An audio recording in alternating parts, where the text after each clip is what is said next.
स्वागत है आपका विज्ञान वृक्ष पे, जो बीएससी के स्टूडेंट्स और एस्पायरिंग स्कॉलर्स के लिए ज्ञान और सफलता का एक अनोखा साथी है।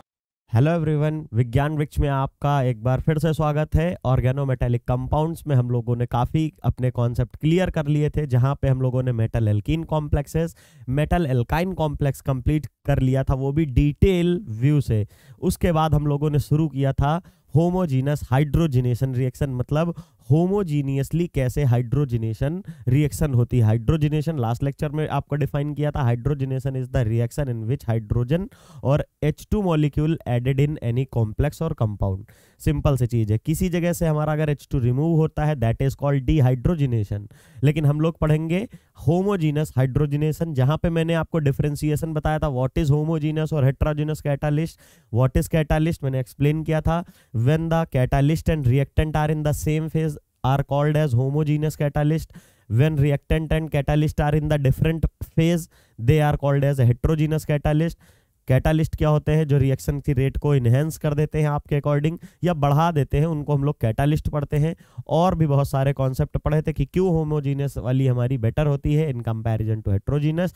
होमोजीनस वाले में क्या होता है, जबकि उसका सेपरेशन बहुत मुश्किल होता है, सेम फेज में होते हैं, जैसे दूध और पानी को अलग करना मुश्किल होता है, उस तरह पे होमोजीनस का रिएक्टेंट और कैटालिस्ट निकालने में प्रॉब्लम होती है। फिर भी हम होमोजीनस प्रेफर करते हैं in comparison to heterogeneous, because in heterogeneous हमारी सेपरेशन तो आसान होती है लेकिन हमारे साइड प्रोडक्ट बहुत होते हैं। Because in heterogeneous reactions there is a we need high temperature और प्रेशर, जिसकी वजह से कंपाउंड ब्रेक होता है और हमको मल्टीपल प्रोडक्ट मिलते हैं as a desired compound A, जो कि चाहिए, साथ में हमको बी सी डी ई तक भी मिलते हैं, जिसकी वजह से हमारी जो यील्ड होती है वो बहुत खराब होती है। उसका सेपरेशन ईजी होता है लेकिन उसकी यील्ड बहुत खराब होती है, साइड प्रोडक्ट बहुत होते हैं, तो उसकी वजह से हमारी जो रिएक्शन होती है वो फीजिबल नहीं, इकोनॉमिकल नहीं होती। लेकिन जब हम होमोजीनियस की बात करते हैं तो वहाँ सेपरेशन तो बहुत डिफिकल्ट होता है, क्योंकि एक ही सेम फेज से किसी चीज़ को निकालना डिफिकल्ट होता है। एग्जाम्पल बताया, वाटर और मिल्क को निकालने में डिफिकल्टी है। लेकिन अगर सोचिए कि वाटर में कोई सॉलिड, मान लीजिए पत्थर पड़ा है, तो उसको तो आप बहुत आसानी से निकाल लेंगे, या दूध में कोई मिट्टी पड़ी है कुछ है तो उसको छान के निकाल लेंगे, क्योंकि वो दोनों अलग अलग फेज में। लेकिन जब सेम फेज में तो डिफिकल्ट। लेकिन होमोजीनस की क्या बात थी, वो स्पेसिफिक था, वो रिएक्शन बहुत कैटालाइज करता था, जो वो specific, because homogeneous reaction takes place at very lower temperature और इवन ऑर्डिनरी टेम्परेचर और रूम टेम्परेचर। यहाँ तक हम लोगों ने डिटेल एनालिसिस की थी। अब बात आती है हाइड्रोजिनेशन ऑफ एल्कीन, जो कि हमने पढ़ा था कि हाइड्रोजिनेशन होगी कहाँ, H2 का एडिशन कहाँ होगा? H2 का एडिशन वहीं पे होगा जहाँ पे अनसैचुरेटेड कंपाउंड होंगे, जैसे एल्कीन, एल्काइन, कार्बोनिल, इस तरह की चीजें, जहाँ पर ये हमारा कुछ है, यहाँ पे डबल बॉन्ड है, यही तो टूट के सिंगल बॉन्ड में कन्वर्ट होगा, और एक इलेक्ट्रॉन ये, एक इलेक्ट्रॉन इधर, और हाइड्रोजन के पास भी एक इलेक्ट्रॉन, हाइड्रोजन के भी पास एक इलेक्ट्रॉन, इधर बॉन्ड बना, इधर बॉन्ड बना। इसी को कहते हैं हाइड्रोजिनेशन ऑफ एल्कीन। मैंने बताया था निकल, पैलेडियम और प्लेटिनम जैसे कैटालिस्ट कैसे एडजॉर्ब करते हैं, पहले हाइड्रोजन को अपने ऊपर, फिर इथीन आती है, और उसके बाद एक एक हाइड्रोजन हमारे ट्रांसफर होते हैं किसके पास, हमारी एल्कीन के पास। फिर एल्कीन किसमें, एल्काइल में कन्वर्ट हो जाती है, और फिर नीचे से सरफेस से उसके बॉन्ड कट हो जाते हैं, मतलब टूट जाते हैं, और हमारा ईथेन का मॉलिक्यूल निकलते हुए आपको कुछ दिखता है। ये ऑलरेडी डिस्कस कर चुके हैं। अब हम बात करते हैं important, the addition of a hydrogen to alkene to form a alkane is very highly favored thermodynamically। thermodynamically मतलब है क्योंकि जब हम हाइड्रोजिनेशन रिएक्शन करा रहे होते हैं किसी एल्कीन पे, एल्कीन के ऊपर H2 अगर डला रहे होते हैं, डाल के हम प्रोडक्ट बना रहे होते हैं। अब आप बताइए, एल्कीन के ऊपर H2 पड़ेगा, C2H4 पे H2 डालोगे तो क्या होगा, C2H6 बनेगा, और C2H6 क्या है, ईथेन है, एक एल्केन है। तो एल्कीन से एल्केन बनना थर्मोडायनेमिक फेवर है, मतलब वहां पर बनने वाला जो डेल्टा जी आप पढ़ते हैं कि डेल्टा जी अगर किसी का निगेटिव है तो वो रिएक्शन बहुत ज्यादा फेवरेबल होती है, या बोल देते हो स्पॉन्टेनियस होती है। अगर डेल्टा जी निगेटिव मतलब गिव्स फ्री एनर्जी चेंज जो है वो निगेटिव में हो, तो यहाँ पे निगेटिव में है, वो भी कितना है, यहाँ पे थोड़ा सा माइनस लगा है, लिख ली, ध्यान से देखिएगा, -101 किलोजूल पर मोल जो है हमारी यहाँ पे डेल्टा जी की निकलती है एनर्जी, जब हमारे एल्कीन पे H2 का एडिशन होता है। दैट मीन्स हाईली फेवरेबल है। फिर बात होती है however the rate of the reaction is very small at the ordinary condition. Normally ये फेवर तो होती है, लेकिन ऑर्डिनरी टेम्परेचर प्रेशर के उस पर ये इसका जो रेट होती है, कन्वर्जन का रेट होता है, वो बहुत कम होता है। जैसे दोनों में डिफरेंस समझिएगा, मान लीजिए 100 मोल लिए तो 100 से कन्वर्ट होने के लिए 0 मतलब 100 से 100 प्रोडक्ट बनाने में टाइम तो 1 घंटे लग रहा है, लेकिन जब पहला रिएक्टेंट और मॉलिक्यूल रिएक्ट कर रहा है तो उस समय निकलने वाली एनर्जी बहुत ज़्यादा होती है, तो वो फेवरेबल हुई। लेकिन जो रेट होती मतलब प्रोडक्ट्स रिएक्टेंट से प्रोडक्ट में कन्वर्जन, उनके नंबर ऑफ मॉलिक्यूल पर मिनट या किसी आवर में, मतलब एक कोई यूनिट टाइम में जो कन्वर्जन हो रहा है वो कम होता है। अब उसको हम क्या करेंगे, several efficient homogeneous and heterogeneous catalyst, catalyst यही पढ़े थे कि जो रेट की रिएक्शन की रेट को इंक्रीज कर दे, यही तो होता है। तो हमारी रिएक्शन फेवरेबल है लेकिन रेट कम है, तो क्या यूज करेंगे, कैटालिस्ट, चाहे वो होमोजीनस हो चाहे हेट्रोजीनस हो, are known for the hydrogenation of alkane, are frequently used in the industry scale. मतलब होमोजीनियस कैटालिस्ट और हेट्रोजीनियस कैटालिस्ट दोनों ही यूज किए जाते हैं इंडस्ट्री में एल्कीन के हाइड्रोजिनेशन के लिए सिंपली। फिर है कैटालिस्ट सर्व 2 मेन रोल। अब कैटालिस्ट का रोल क्या होता है, लास्ट लेक्चर में भी बताया था कि वो एक एक्टिवेशन बैरियर प्रोवाइड करता है और एनर्जी थोड़ा कम कर देता है और आसानी से रिएक्शन प्रोसीड कर जाता है। लेकिन मेन उसके 2 पॉइंट क्या, पहला to bring the reaction close together. याद होगा मैंने एग्जांपल लिया था, ये मान लीजिए निकल की सरफेस है, मान लीजिए निकल की सरफेस है, यहाँ पे हमारा हाइड्रोजन आके इस पे क्या करता था, ऐड होता था। H2 यहाँ पे आके पहले ऐड होता था और इन आपस में H2, क्योंकि ये दो, एक H2 मॉलिक्यूल है तो इस पे आके ऐड हुआ, फिर दूसरा H2 मॉलिक्यूल हुआ तो इस पे आके ऐड हुआ। फिर हमारा क्या होता था, हमारी एल्कीन ग्रुप आती थी कुछ, यहाँ पे डबल बॉन्ड, ये मान लीजिए एक एल्कीन आई, एक इधर से एल्कीन आई, ठीक है, ये रहा। अब ये वाला क्या है, ये जो हाइड्रोजन ये है, यहाँ से ये टूटता है और जैसे ही टूटेगा तो इसका एक इलेक्ट्रॉन खाली होगा और इधर से एक टूटेगा और कुछ इस तरह बनेगा। तो बनेगा क्या, एक टाइम के लिए कंडीशन ये आ जाएगी कि यहाँ से ये तो इरेज हो जाएगा, मतलब ये लीजिए कुछ ऐसे बन जाएगा। अब इसकी वैकेंसी यहाँ खाली है, ये भी तो बॉन्ड बनाएगा और ये भी बॉन्ड बनाएगा, तो जैसे ही ये बनाने की इधर से कोशिश करेगा, हाइड्रोजन एक ही बॉन्ड बना सकता है, तो चाहे इधर से बना, इधर देखिए जैसे ही बना तो नीचे का टूटा, उसी तरह जैसे ही ये बनाने की कोशिश करेगा तो ये भी बॉन्ड टूट जाएगा और आपको यहाँ क्या देखने को मिलेगा, आपको ये सरफेस जो यहाँ एक एक्टिव साइड थी जिसको बोलते हो, वो अगेन जनरेट होती है और ये हाइड्रोजन भाग जाता है। अब देखिए क्या बन गई, एल्कीन लाए थे, एल्केन बन गया, और हमारी जो ये एक्टिव साइट थी, इनकी एक्टिव साइट पे ही तो हाइड्रोजन एडजॉर्ब हुई थी, बताया था यहाँ पे एडजॉर्प्शन होता है, एब्जॉर्ब होना, मान लो इतना निकल है तो यहाँ पे आके हाइड्रोजन अंदर पेनिट्रेट करे तो इसे एब्जॉर्प्शन कहते हैं, और अगर सरफेस पे ही खाली अटैच हो तो उसे एडजॉर्प्शन कहते हैं। तो एडजॉर्ब होती थी और हमारा ऐसे कन्वर्जन होता था। सिमिलरली क्या इसका सबसे, कैटालिस्ट का सबसे पहला रोल क्या है, कैटालिस्ट का सबसे पहला रोल है वहां पे to bring the reactant closer, सबसे पहले क्लोज लाएंगे, फिर to act as electron source sensing, वहां पे जो भी इलेक्ट्रॉन की ट्रांसफर होगी उनके लिए सोर्स का काम करेंगे, मतलब हम इलेक्ट्रॉन किसी को दे एज ए सोर्स। सोर्स क्या होता है, जहां से कोई चीज निकले, इमिट हो, तो एज ए सोर्स भी काम करता है। एंड सिंक, सिंक जिसमें कोई चीज समाहित हो जाए, जिसमें कोई चीज आके एब्जॉर्ब हो जाए, उसे सिंक बोलते हैं। और थर्मोडायनेमिक्स में सोर्स एंड सिंक आप पढ़ते हैं, तो ये जो हमारा सोर्स और सिंक है वो कौन होता है, कैटालिस्ट एक्ट करता है। यही दो उसके रोल है कि इलेक्ट्रॉन वो एमिट भी करता है और अगर एक्स्ट्रा रिएक्शन में इलेक्ट्रॉन आ गए तो उनको एब्जॉर्ब भी करता है। तो इसकी तरह वो सोर्स और सिंक और इलेक्ट्रॉन बैंक उसको बोलते हैं। बैंक क्या करती है, पैसा जमा भी करती है और पैसे देती भी है। सिमिलरली कैटालिस्ट इलेक्ट्रॉन एक्सेप्ट भी करेगा, एक्सेस जो हमारी रिएक्शन में घूम रहे हैं, प्लस अगर रिएक्शन में कहीं जरूरत है तो वो कैटालिस्ट उसको प्रोवाइड करेगा, क्योंकि हमने जो कैटालिस्ट दिया है वो रिएक्शन को देख के ही दिया है। ऐसा नहीं कि रिएक्शन हो रही है हमारी एल्कीन की और हम कार्बोनिल का कोई कैटालिस्ट डाल दें, ऐसा नहीं होता है, ठीक है। तो ये हम लोग देख के ही डालते हैं। फिर क्या है, both this criteria satisfy organometallic compound, organometallic compounds in दोनों क्राइटेरिया को जो कि कैटालिस्ट की बनने के लिए होती हैं सेटिस्फाई करता है, फुलफिल करता है, तो हम लोग ऑर्गेनोमेटेलिक कंपाउंड्स यूज कर सकते हैं as a catalyst in the reaction of homogeneous catalysis of alkene. One of the most studied catalyst of a hydrogenation reaction of alkene is the Wilkinson reaction. मतलब alkene से alkene में conversion होना जो अभी मैंने दिखाया, ये रिएक्शन नहीं है, वो है कौन सा कैटालिस्ट जब यूज होता है, उस कैटालिस्ट का नाम है विल्किंसन कैटालिस्ट। आपने भी अपने क्लासेस में बहुत सुना होगा, यहाँ पे लिखिएगा, ये है यहाँ पे RH है, यहाँ RH PPH3 का whole thrice Cl plus PPH3 का whole thrice double bond O। ये रहा विल्किंसन कैटालिस्ट का फॉर्मूला। क्या है ये? RCl3, R नहीं है RH है, कि पता लगे आप यहाँ एल्काइल समझ लीजिए, R नहीं है ये RH है। रहोडियम ट्राई हैलाइड कोई है, यहाँ पे रहोडियम ट्राई क्लोराइड है, साथ में हाइड्रेटेड हमने लिया है और उसकी रिएक्शन PPH3 मतलब ट्राईफेनाइल फॉस्फीन।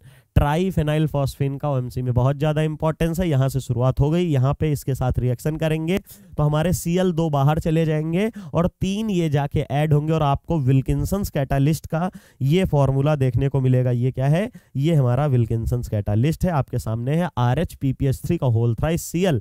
याद रखिएगा यहाँ पे जब हमने देखा ये किस फॉर्म में है, देखिए ये +3 के फॉर्म में, क्योंकि 3 Cl 3 निगेटिव, तो मेटल के ऊपर 3 पॉजिटिव। यहाँ पे फॉस्फीन ग्रुप जो होता है वो अमोनिया की तरह होता है। Ammonia non bonded electron pair electron density donate करता है, उसकी वजह से कोई चार्ज नहीं आता है मेटल पे। सिमिलरली फॉस्फोरस भी अपने नॉन बॉन्डिंग इलेक्ट्रॉन पेयर जो लोन पेयर होता है उससे डोनेशन करता है, उसका भी चार्ज नहीं जाता है। Carbonyl non bonded electron pair से जाता है तो उसका भी कोई चार्ज है। ईथीन जब जुड़ती है तो ईथीन भी पाई बॉन्ड से जुड़ती है, उसका भी नहीं लेते हैं। और एल्काइन जब जाती है तो उसका भी कोई चार्ज नहीं। याद रखिएगा जब कोई पाई बॉन्ड से, वेरी इंपॉर्टेंट पॉइंट है ये, कि जो भी कभी पाई बॉन्ड से या नॉन बॉन्डिंग इलेक्ट्रॉन पेयर से मेटल से जुड़ेगा तो वो ऑक्सीडेशन स्टेट नहीं काउंट कराएंगे, उसको जीरो मानेंगे। जैसे फॉस्फोरस यहाँ नॉन बॉन्डिंग इलेक्ट्रॉन डेंसिटी से दे रहा है तो ट्राईफेनाइल फॉस्फीन का यहाँ पे जो चार्ज होगा ऑक्सीडेशन स्टेट वो जीरो रहेगी, तो इसकी वजह से रोडियम पे भी जीरो रहेगी। लेकिन यहाँ एक क्लोरीन है, क्लोरीन है -1 चार्ज, सो रोडियम है +1 चार्ज, तो यहाँ पे हमारी +1 ऑक्सीडेशन स्टेट आ जाएगी। यहाँ +3 से +1 में आ गई। आपने पढ़ा हुआ है ऑक्सीडेटिव रिएक्शन वो होती है जहां पे लोअर ऑक्सीडेशन स्टेट से हायर में चली जाए, वो भी 2 यूनिट। 1 में है तो 2 में 3 में चला जाए, 2 में है तो 4 में चला जाए, 3 में है तो 5 में जाए। इसी को बोलते हो ऑक्सीडेटिव एडिशन रिएक्शन। और कोऑर्डिनेशन नंबर भी 2 से इंक्रीज होता है। अगर पहले 3 रहा होगा तो 5 हो जाएगा, पहले 1 रहा होगा तो अब 3 हो जाएगा, पहले 4 रहा होगा तो अब 6 हो जाएगा। इसे कहते हैं oxidative reduction, oxidative addition.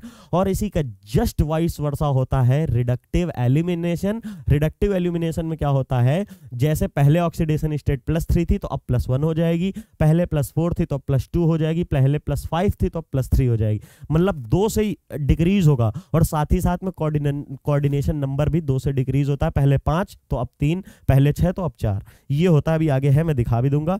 One of the most structure वो हमारा PPH3 फॉस्फोरस जो है 5 बॉन्ड बनाता है, 3 फॉस्फोरस के साथ मतलब दूसरे फेनाइल ग्रुप के साथ बना लिया है, जैसे अमोनिया बनाता है। लेकिन जो P के पास 5 इलेक्ट्रॉन होते हैं वो तो 5 बॉन्ड भी बनाता है, अमोनिया तो नहीं बनाता। मतलब नाइट्रोजन 4 ही बॉन्ड मैक्सिमम बनाता है, लेकिन फॉस्फोरस 5 बॉन्ड बना सकता है क्योंकि उसके पास d ऑर्बिटल होती है। यहाँ पे ये 5 बॉन्ड बनाया हुआ है क्योंकि 2 ऑक्सीजन से और 3 कार्बन की फेनाइल रिंग से। It was prepared by British chemist. जो विल्किंसन कैटालिस्ट होता है वो British chemist Geoffrey Wilkinson in 1965 में इन्होंने कैटालिस्ट को बनाया था। Who has later decorated with a Nobel prize. इनको इसके लिए नोबेल प्राइज भी मिला इन 1974। याद होगा हम लोगों ने जीजेस सर का पढ़ा हुआ था, जीजेस सॉल्ट का पढ़ा था, और उसका पढ़ा हुआ था कौन सा, जिगलर-नाटा कैटालिस्ट को, जिनको 1975 में नोबेल प्राइज मिला था due to the formation of Ziegler Natta catalyst in the polymerisation of alkene. याद होगा शायद आपको बताया था। जो जिगलर-नाटा कैटालिस्ट था उसका फॉर्मूला TiCl4.Al का Et का होल थ्राइस मतलब टाइटेनियम टेट्राक्लोराइड और ट्राई इथाइल एल्यूमिनियम, ये हमारा होता था जिगलर-नाटा कैटालिस्ट, जिसको बनाने की वजह से उनको 1975 में नोबेल प्राइज मिला था। सिमिलरली विल्किंसन कैटालिस्ट को जो जेफ्रे विल्किंसन थे उनको 1965 में उन्होंने बनाया और उसके बाद उन्हें नोबेल प्राइज 1974 में मिला। और जिगलर-नाटा कैटालिस्ट 1950 में बना था, उसके बाद उसके इम्प्लीमेंटेशन होते होते 1975 में जाके उन्हें मिला। फिर क्या है यहाँ पे, it was a rhodium 1 complex RH Cl PPH3, यही पीछे अभी देखा था। ये देखिए यहाँ पे यही तो फॉर्मूला है, यही देखा, ये देखिए RH PPH3 whole thrice Cl, वही बोल रहा है। ये हमारा क्या है, it can be prepared by reacting rhodium chloride. पीछे देखा था RH Cl whole thrice with triphenyl phosphine, यही रिएक्शन हमने देखी है। ये देखिए RH का होल थ्राइस Cl लिया है, साथ में फॉस्फीन की रिएक्शन करा दी, आपको कैटालिस्ट मिल गया। फिर there are 3 main types of there are 3 main type of complexes that are used in the catalyst. 3 type के हम कैटालिस्टों का यूज करते हैं। कौन कौन से कॉम्प्लेक्सेस हैं? Those without a metal hydride, क्योंकि हम लोग पढ़ क्या रहे हैं, सबसे इंपॉर्टेंट तो ये हम पढ़ क्या रहे हैं, सबसे इंपॉर्टेंट ये है हम पढ़ रहे हैं एल्कीन का हाइड्रोजिनेशन। ये देखिए सबसे पहली हेडिंग क्या थी, हाइड्रोजिनेशन ऑफ एल्कीन्स। तो अब हाइड्रोजिनेशन मतलब H2 का एडिशन। तो H2 का एडिशन कैसे होगा, वही बात हो रही है कि those without a metal hydride, इनके पास हाइड्राइड खुद के पास ना हो, लेकिन ये एल्कीन के ऊपर, अगर मान लो किसी के पास मेटल की हाइड्राइड है तो ये मेटल के जाके ऊपर रिएक्शन कर देंगे, आसानी से बना देंगे। लेकिन जिनके पास, हम सबसे पहले का बात करेंगे कि खुद के पास तो हाइड्राइड नहीं है, लेकिन हमारी इन्वायरमेंट में, एटमॉस्फेयर में जो हाइड्रोजन प्रेजेंट है उसको कैटालाइज करके रिएक्शन करेंगे, दैट इज सबसे पहले विल्किंसन कैटालिस्ट। देखिए इसमें कहीं आपको हाइड्राइड दिख रही है, हाइड्रोजन दिख रहा है, RHCl PPH3 का होल थ्राइस, इसमें तो हाइड्रोजन है ही नहीं, लेकिन फिर भी ये हाइड्रोजिनेशन रिएक्शन कराता है क्योंकि ये कैटालिस्ट होता है। और इसमें आती कहां से H2, वो हम अलग से H2 डालते हैं। पूरी मैकेनिज्म, वेल एक्सप्लेन्ड मैकेनिज्म और वेरी वेरी इंपॉर्टेंट रिएक्शन है आपके लिए विल्किंसन कैटालिस्ट की मैकेनिज्म, हाइड्रोजिनेशन ऑफ एल्कीन। काफी बार लॉन्ग आंसर में भी आपसे पूछी जाएगी, तो आपको बनाना है, शॉर्ट में भी बनाया है और ट्रिक भी बताऊंगा भी। तो ये है एक हमारा हो सकता है जिसको आप विल्किंसन कैटालिस्ट बोलते हो। RHPR का होल थ्राइस सॉल्वेंट और 2, ये भी सॉल्वेंट भी न्यूट्रल होता है, PR भी न्यूट्रल होता है, लेकिन ध्यान से देखिए यहाँ किस में है, +1 में। यहाँ भी रोडियम PPH3 न्यूट्रल होता है, Cl-1 होता है, तो इसके ऊपर +1, मतलब यहाँ रोडियम हर बार हमारा कैसा हो रहा है, +1 ऑक्सीडेशन में, which do not have a metal hydride. ये कह रहा है मेटल के पास तो हाइड्राइड नहीं है, these react with molecular hydrogen, कि हम यहाँ पे एल्कीन लेंगे और एल्कीन के साथ यहाँ H2 लेंगे और ये डाल देंगे कैटालिस्ट। तो ये H2 का एडिशन कराएगी, ये H2 का एडिशन कराएगी, खुद के पास नहीं है लेकिन इस H2 का एडिशन यहाँ करा देगी। जैसे निकल अभी ले रहे थे, निकल के खुद के पास तो नहीं था, निकल की जो ये सरफेस थी, एक्टिव साइड थी, इसके खुद के पास नहीं था, हाइड्रोजन मॉलिक्यूलर पहले आई, इससे बॉन्ड बनाई, एल्कीन आई, बॉन्ड बना के हाइड्रोजन ले गई, तो वैसे ही निकल एक्ट कर रहा था। Similarly second type complexes with an MH bond, मतलब जिनके खुद के पास ही हाइड्राइड हो तो वो तो सीधा सीधा दे देंगे, जैसे RHCO PPS3 का होल थ्राइस, ये एक कॉम्प्लेक्स हो गया। दूसरा है RHCl PPS3 का होल थ्राइस, इसमें हाइड्राइड मेटल के साथ खुद जुड़ी है, तो मेटल हाइड्रोजन आसानी से डोनेट कर देगा। Where hydrogenation is not started by molecular hydrogen, क्यों नहीं कर रहा है, मतलब जो H2 होती मॉलिक्यूलर हाइड्रोजन है वो नहीं स्टार्ट करती, क्योंकि जब मेटल के खुद के पास हाइड्राइड है, H- है, वो जाके ही अटैक कर देगा, तो मॉलिक्यूलर हाइड्रोजन की तो कोई जरूरत ही नहीं है, इसमें तो नहीं है, इसलिए मॉलिक्यूलर H2 की जरूरत है, इसमें हमको जरूरत ही नहीं। Last one is an hydride of early transition metal and F block element, hydride ही होंगे मेटल के, लेकिन वो अर्ली ट्रांजिशन मेटल, मतलब स्कैंडियम, टाइटेनियम, जिरकोनियम टाइप के, और साथ ही में F ब्लॉक एलिमेंट लेंथेनाइड की है। अगर सामने एग्जांपल देखेंगे Cp का होल ट्वाइस, मतलब साइक्लोपेंटाडाइन के 2 मॉलिक्यूल, जो आप इसको ऐसे बनाते हैं, ठीक है, ऐसे ले लीजिए और एक ये ले लीजिए, ये, और यहाँ पे हम इसमें क्या, Lu, ठीक है, ल्यूटेटियम और ये हाइड्राइड, इसका फॉर्मूला ये है, यहाँ पे बाहर 2 लिखा है, मतलब यहाँ पे Lu जुड़ा होगा और एक H इधर और एक Cp इधर, एक Cp इधर। टोटल ओवरऑल स्ट्रक्चर ये है। ल्यूटेटियम जो होता है वो क्या होता है, F ब्लॉक एलिमेंट होता है, इसलिए इसकी बात कर रहे हैं। इन सबसे बढ़ने से पहले आपको इंपॉर्टेंट नोटिस बता दूं, विज्ञान वृक्ष आपके लिए लाया है बहुत ही अच्छे कोर्सेज और अफोर्डेबल प्राइजेस में, और आपके सेमेस्टर का फुल सेमेस्टर कोर्स आप जिस भी यूनिवर्सिटी में पढ़ रहे हैं उसके सेमेस्टर वाइज सीक्वेंस में हम लोगों ने पैटर्न वाइज आपका बना के syllabus, unit wise topic record करके आपको वीडियो लेक्चर्स आपको प्रोवाइड करते हैं। साथ ही साथ में जो भी कंटेंट पढ़ते हैं तो उनकी PDF फॉर्म भी आपको देते हैं, जिसकी वजह से आपको एक चीज़ होती है, फ़ायदा होता है, जिससे आप नोट्स भी नहीं बनाएंगे तो कोई दिक्कत नहीं है, क्योंकि जो PDF आपको दी जाती हैं आप उन्हीं को डाउनलोड करके उसका प्रिंट आउट निकलवा लीजिए और आपको नोट्स बनाने की भी ज़रूरत नहीं है। साथ ही साथ में आपके यूनिवर्सिटी के जो एग्ज़ाम्स होते हैं उनका जो भी प्रीवाईक्यू होता है, प्रीवियस ईयर क्वेश्चंस होते हैं, जो कि आप रिटन फॉर्म में खरीद के पढ़ते हैं, उनको खरीदने की भी जरूरत नहीं है, because previous year question paper भी आपको दिए जाते हैं रिकॉर्डेड वीडियो फॉर्म में, साथ में उनकी भी स्लाइड दी जाती हैं। साथ ही साथ में आप में से कई बच्चे अभी ग्रेजुएशन में हैं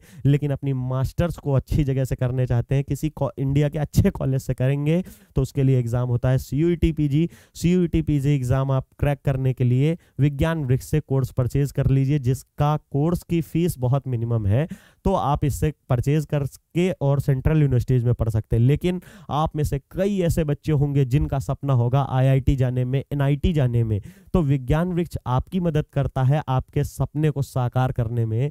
कैसे? IIT जैम जैसे जो एक्स्ट्रा ऑर्डिनरी एग्जाम है उनकी फीस बिल्कुल नेग्लिजिबल करके, बहुत ही कम करके।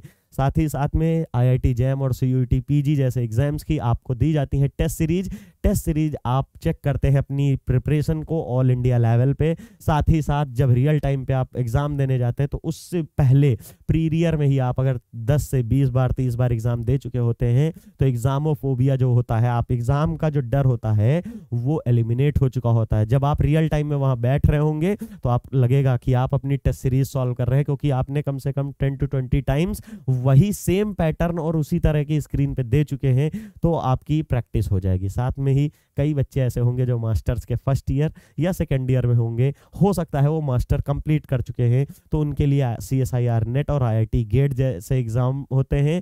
IIT गेट में अगर आपकी बहुत अच्छी रैंक आती है तो आपको मिलता है गवर्नमेंट जॉब पाने का डायरेक्ट मौका, जिसमें सिर्फ और सिर्फ इंटरव्यू के बेस पे आपको जॉब मिलती है। IIT गेट के थ्रू अगर आप जाते हैं तो ऐसे ऐसे इंस्टीट्यूट में जहाँ पे लोगों का जाने का सपना होता है वहाँ पे आपको मिलती है direct government job. ISRO, DRDO, BARC, ONGC, GAIL, BEL, इस तरह की जगहों पे आपको डायरेक्ट इंटरव्यू के बेस पे मिलता है और वहाँ पे लोग जाने का सपना देख रहे होते हैं, वहाँ पे आप एज ए एम्प्लॉय ज्वाइन कर सकते हैं थ्रू IIT गेट। और अगर आप में से कई बच्चों का टीचिंग में पैशन है, वो अपना प्रोफेशन टीचिंग को बनाना चाहते हैं, तो उसके लिए most important exam CSIR net exam qualify करना मस्ट होता है।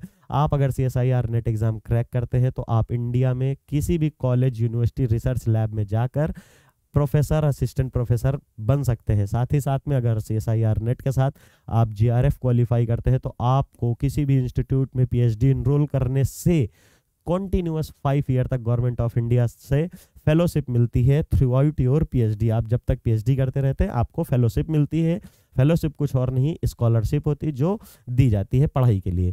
साथ में अगर आपने IIT गेट कंप्लीट किया है तो आपको अगर अच्छी रैंक नहीं भी आई, इसरो, DRDO में नहीं जा पाए, बार्क वगैरह में नहीं जा पाए, तो आप MTech कर सकते हैं किसी IIT से और अपना IIT जाने का सपना कंप्लीट कर सकते हैं। लेकिन अगर आप MTech नहीं करना चाहते हैं और मास्टर्स पहले ही कर चुके हैं तो आप कर सकते हैं PhD किसी IIT से, जिसमें मिलती है आपको फेलोशिप। इवन आपको MTech में भी फेलोशिप मिलती है। तो आप तुरंत जाइए, विज्ञान वृक्ष ऐप को डाउनलोड करिए और कोर्स परचेज करिए अकॉर्डिंग टू योर सिलेबस और योर गोल्स। तो हम लोगों ने देख लिया कैसे कैटालिस्ट होगा, कैसे नहीं होगा। बात कर रहे थे सबसे डिटेल में जो पढ़ना है वो होगा विल्किंसंस कैटालिस्ट, उसकी पूरी मैकेनिज्म देखेंगे। तो सबसे पहले hydrogenation of alkene in detail, तो वहां पर हम बात करेंगे रिवर्सिबल सिस डाईहाइड्राइडो कैटालिस्ट। याद रखिएगा, सिस का कहने का मतलब क्या है, ये रोडियम है, इसकी मान लीजिए ये साइट है। आपको पता है ये सारे आपस में कैसे हैं, सिस हैं। ये कैसे है, सिस है। ये पोजीशन और ये पोजीशन आपस में कैसी है, ट्रांस है। ये पोजीशन और ये पोजीशन आपस में कैसी है, ट्रांस है। और ये पोजीशन आपस में कैसी है, ट्रांस है। 3 पोजीशन हमारी खाली ऐसी हैं जो ऑक्टाहेड्रल में ट्रांस होती हैं, उसके अलावा जितनी पोजीशंस होती हैं वो सिस होती हैं। शायद आप सबको पता होगा। अब देखिए यहाँ पे कितने बॉन्ड एंगल, 15 बॉन्ड एंगल बनते हैं ऑक्टाहेड्रल में पूरे, और पूरे ऑक्टाहेड्रल में 15 बॉन्ड एंगल बनते हैं। 15 में 3 हमारे ट्रांस होते हैं, मतलब 180 डिग्री के होते हैं, और उसके अलावा जितने भी बॉन्ड एंगल होते हैं वो सारे 90 डिग्री के होंगे। ध्यान दीजिएगा, यहाँ से जैसे अगर बात करते हैं, यहाँ पे अगर बात करते हैं तो इससे इसका 1 2 3 4 और नीचे वाले से 1 2 3 4, ये हमारे कितने हो गए, ये हमारे पूरे के पूरे 8 हो गए। अब 8 तो हमारे ये हो गए। उसके बाद ये वाला एटम इससे कितने डिग्री पे है, 90 से। ये इससे 90 पे, ये इससे 90 पे, ये इससे 90 पे, मतलब 8 वो और 4 ये 12 तो हमारे 90 डिग्री के हो गए। लेकिन ये और ये आपस में कैसा बॉन्ड बना रहे हैं, 180 डिग्री का। तो 13th बॉन्ड एंगल, ये वाला भी 180 का है, 14th बॉन्ड एंगल, और ये और इसमें कैसा बॉन्ड एंगल है, ये 15th है, वो भी 180 डिग्री। तो 3 180 डिग्री के और 12 190 डिग्री के होते हैं। मतलब 12 हमारे सिस फॉर्म में होते हैं, 3 हमारी ट्रांस फॉर्म में। सिस ट्रांस बताने का क्या कॉन्सेप्ट है, यहाँ पे लिखा हुआ है सिस डाइहाइड्रो, मतलब अगर हम RH की बात कर रहे हैं, यहाँ पे जब भी हम एडिशन कराएंगे तो हाइड्रोजन यहाँ पे होगा तो ये भी सिस, हाइड्रोजन इसके कंपैरिजन में यहाँ होगा तो भी सिस, हाइड्रोजन इसके कंपैरिजन में यहाँ पे होगा तो ये भी सिस, हाइड्रोजन इसके कंपैरिजन में यहाँ होगा तो ये भी सिस होगा। सिर्फ इस हाइड्रोजन के कंपैरिजन में ट्रांस वाली कौन सी पोजीशन होगी, this is the only position, only this is the position where we called trans position. उसके अलावा ये 4 पोजीशन जो है वो सारी की सारी सिस है। इसके रिस्पेक्ट में ये सिस और ये भी सिस, ये भी सिस, सॉरी ये सिस है, ये सिस है, ये सिस, ये सिस, लेकिन ये वाली कैसी है, ट्रांस है। इसके रिस्पेक्ट में ये ट्रांस है और सारे सिस हैं, ये बताना था। हाइड्रोजन हमारा कैसे है, H2 का जो एडिशन होगा वो किस फॉर्म में होगा, सिस होगा। हाइड्राइडो क्यों बोल रहा है, क्योंकि H पॉजिटिव नहीं H निगेटिव के फॉर्म में जुड़ेगा। सिंपल से आपके सामने विल्किंसन कैटालिस्ट RH Cl-PPS3 का whole thrice was the first effective homogeneous catalyst used for the hydrogenation of alkenes. Alkenes की हाइड्रोजनेशन के लिए सबसे मोस्ट इंपॉर्टेंट यही है। The detailed mechanism is very complex but it can be simplified in 6 step. हम लोग इनकी 6 step में देखते हैं, ठीक है, मैकेनिज्म 6 स्टेप में देख सकते हैं। चलिए देखते हैं।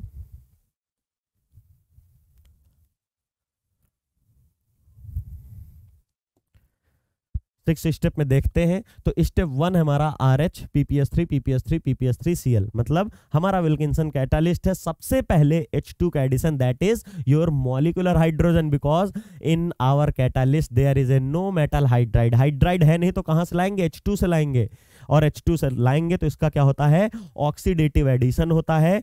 H2 जाती है और सिस फॉर्म में जुड़ती है, याद रखिएगा। यहां पे जाएगा, ये स्क्वायर प्लेनर कॉम्प्लेक्स है, जैसे ही ये हमारा H जुड़ा, अब देखिए ये बनाया मैंने दूर है लेकिन है सिस फॉर्म, ये इसके कंपैरिजन में भी सिस है, ये इसके लिए भी सिस है, ये इसके लिए सिस है। सिर्फ एक ही पोजीशन ट्रांस है, दैट इज PPS3 वाली। PPS3 वाली जो 180 डिग्री पे है उसके लिए सिर्फ और सिर्फ 1 ट्रांस पोजीशन है, जैसे यहाँ पे आपने देखा। अगर बात करते हैं द डिटेल्ड स्टडी के लिए, as the metal has been oxidise, metal oxidise हो रहा है। देखिए यहाँ पे न्यूट्रल है, न्यूट्रल है, न्यूट्रल है, इसका तो कुछ है ही नहीं। Cl-1 है तो मेटल के ऊपर कौन सा चार्ज आएगा, मेटल के ऊपर +1 चार्ज आएगा। दैट मीन्स ये लीजिए, हमने बना दिया यहाँ पे, ये हमारा +1 हो गया। अब इधर देखिए, हाइड्राइड के ऊपर क्या होता है, -1 होता है। हाइड्राइड है, H- है, तो उसके बाद मेटल पे ऊपर कितना छोड़ेगा, +1 छोड़ेगा। तो 1, 2 और 3, इस बार 3 निगेटिव हो गए, तो यहाँ पे क्या आ गया, ये हो गया। थोड़ी देर पहले ही मैंने बताया था what is oxidative addition reaction,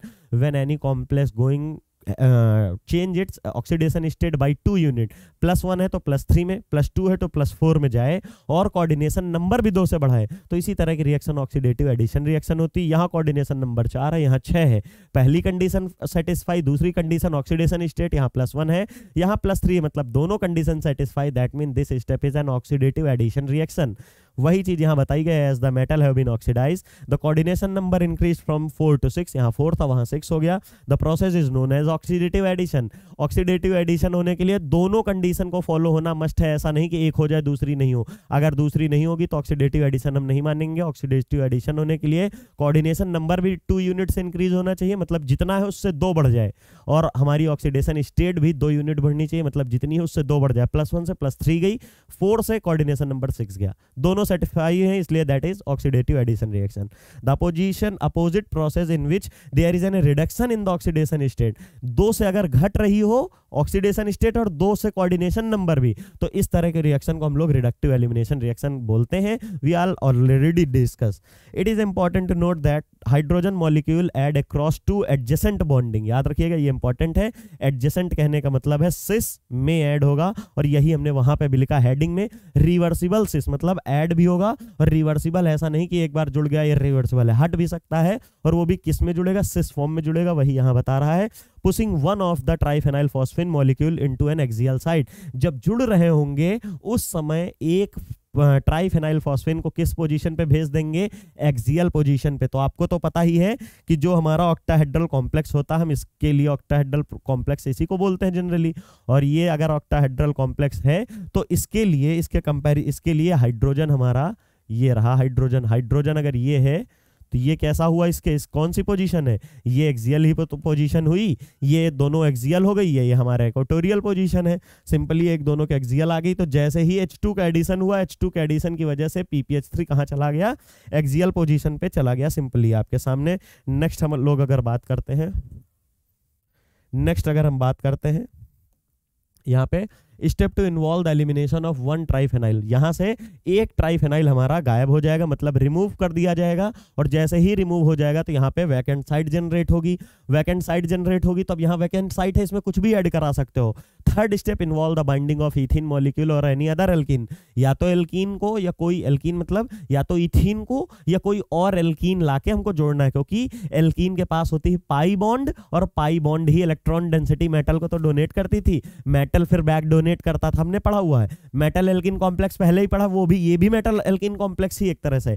metal को पहले पाई इलेक्ट्रॉन डेंसिटी उसकी वैकेंट डी में देती, फिर मेटल के पास कहता है मेरे पास तो इलेक्ट्रॉन डेंसिटी बढ़ गई, अब मैं क्या करूं, तो मेटल अपनी pi electron density back donate करता था। कहां पे, जो भी हमारी कार्बन एल्कीन थी, एल्कीन की एंटी बॉन्डिंग ऑर्बिटल में, और एंटी बॉन्डिंग ऑर्बिटल में आने की वजह से कार्बन और कार्बन का तो बॉन्ड ऑर्डर डिक्रीज होता था, क्योंकि बॉन्ड वीक हो रहा था उनकी एंटी बॉन्डिंग में इलेक्ट्रॉन आने से। लेकिन मेटल और कार्बन के बीच का बढ़ रहा था, क्योंकि एक बॉन्ड तो नीचे सिग्मा का पहले ही बना लिया, और जो बैक बॉन्डिंग पीछे से बैक डोनेशन कर रहे थे, तो उसकी वजह से थोड़ा बहुत और बॉन्ड ऑर्डर बढ़ गया। मेटल कार्बन की बॉन्ड बढ़ जाती थी और कार्बन कार्बन की घट जाती थी बॉन्ड स्ट्रेंथ।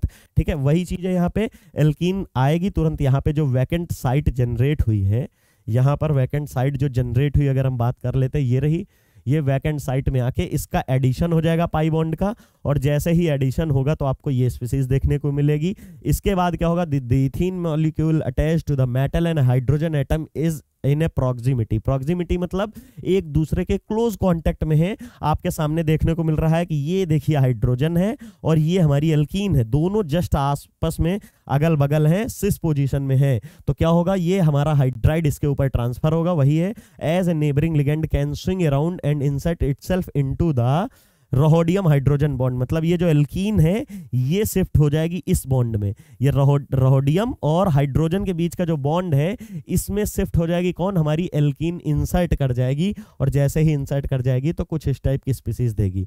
जैसे ही इंसर्ट करेगी, क्योंकि इस पे इंसर्ट करेगी तो ये हाइड्रोजन हट गया मान लो, और ये यहाँ से इधर की पाई इलेक्ट्रॉन डेंसिटी जुड़ गई, तो एक इलेक्ट्रॉन इधर बचा, और इसके पास भी तो एक इलेक्ट्रॉन होता, ये इससे जुड़ गया, तो CH2 CH3 हो गया, और वही मैंने सामने कॉम्प्लेक्स बनाया है। सिमिलरली जब ये हो गया तो इसके बाद हमारा स्टेप 5 क्या होता है, second hydrogen is adjacent to the ethyl group. पहले इथीन ग्रुप से एक हाइड्रोजन एडजेसेंट में था तो वो इथाइल बना दिया। अब जो हमारा सेकंड हाइड्रोजन प्रेजेंट है वो भी उसके एडजेसेंट में है, उसकी वजह से क्या होगा, रिलीज ऑफ इथेन गैस, जिसको आप रिडक्टिव एलिमिनेशन रिएक्शन कहते हैं। यहां पे अगर आप ध्यान से देखेंगे ये कौन सी रिएक्शन हुई, रिडक्टिव एलिमिनेशन। एल्काइल ग्रुप है मतलब -1, हाइड्रोजन है -1, ये Cl है -1। अब कोऑर्डिनेशन नंबर कितना है, कोऑर्डिनेशन नंबर है 5, इसका कोऑर्डिनेशन नंबर हुआ 3। पहली कंडीशन सेटिस्फाई की coordination number is decrease by 2 unit, that is reductive elimination हो सकती है, बट ऑक्सीडेशन स्टेट भी 2 यूनिट से घटना चाहिए। ये तो न्यूट्रल, ये तो न्यूट्रल नहीं, मतलब यहां पे हम अगर देखेंगे, यहां पे अगर हमने देखा तो हमें क्या देखने को मिला, यहां पे हमें देखने को मिला ये है +3 ऑक्सीडेशन स्टेट में।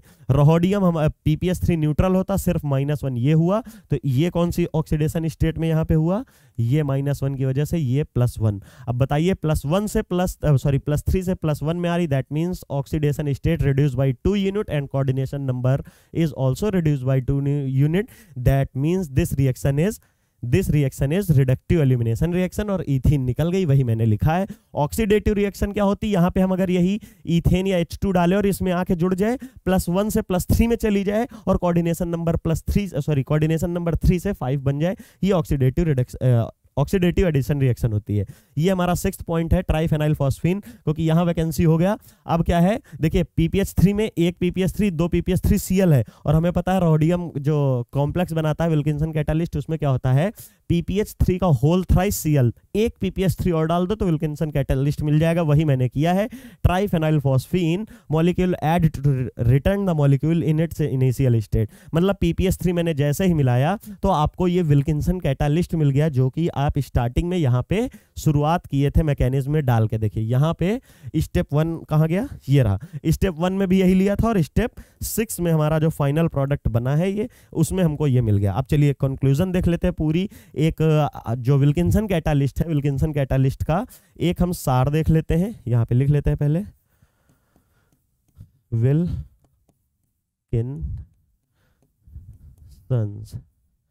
कैटालिस्ट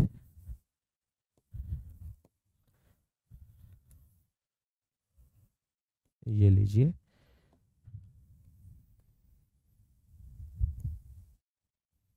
और इसको कर दीजिए थोड़ा कलर, अच्छा लगेगा आपको भी। ये लीजिए, ज़्यादा चड़क हो गया, अलग हो गया, हटा देता।